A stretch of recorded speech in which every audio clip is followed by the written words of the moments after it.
തെരുവിലെ ചവറ്റുകൊട്ടയിൽ അബോധാവസ്ഥയിൽ കിടന്ന കുഞ്ഞിനെയും എടുത്ത് അമ്മ നായ ഓടിയെത്തിയത് വെറ്റിനറി ക്ലിനിക്കിലാണ്.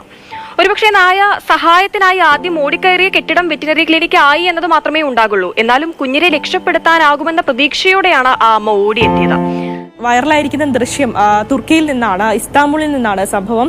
അതായത് കോരിച്ചൊരിയുന്ന മഴയാണ്. ആ മഴയത്ത് ഒരു മൃഗാശുപത്രിയിലേക്ക് ഒരു നായ തന്റെ കുട്ടിയെ കടിച്ചു പിടിച്ച് ഓടി വരുന്ന ഒരു CCTV വിഷ്വൽ. അതിനകത്ത് ജീവനക്കാരൻ ഈ CCTVയിലൂടെയാണ് കാണുന്നത്. പുറത്തേക്ക് വന്നപ്പോൾ ഈ കുട്ടീനെ ഇവർ പരിശോധിച്ചപ്പോൾ ഹൃദയമിടിപ്പ് വളരെ കുറഞ്ഞ നിലയിലായിരുന്നു. വളരെ അപകടകരമായൊരു നിലയിലാണ് ഈ അമ്മ നായ കുഞ്ഞിനെയും കൊണ്ട് ഓടി വരുന്നത്. കൃത്യസമയത്ത് എത്തിച്ചത് കൊണ്ട് ഡോക്ടർമാർ പരിചരിച്ചു. ഇപ്പോൾ നായ്ക്കുട്ടി പൂർണ്ണ ആരോഗ്യവാനാണ്.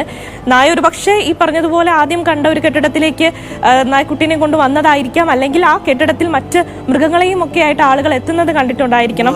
എന്തായാലും അമ്മ നായ കൃത്യമായി ആ കുഞ്ഞിനെ എത്തിക്കേണ്ട സ്ഥലത്ത് തന്നെ എത്തിച്ചു. അതുകൊണ്ട് തന്നെ ഈ കുഞ്ഞും അതോടൊപ്പം മറ്റ് മൃഗസ്നേഹികൾ ആദ്യം ആശുപത്രിയിൽ എത്തിച്ച കുഞ്ഞും സുഖമായി ഇരിക്കുന്നു.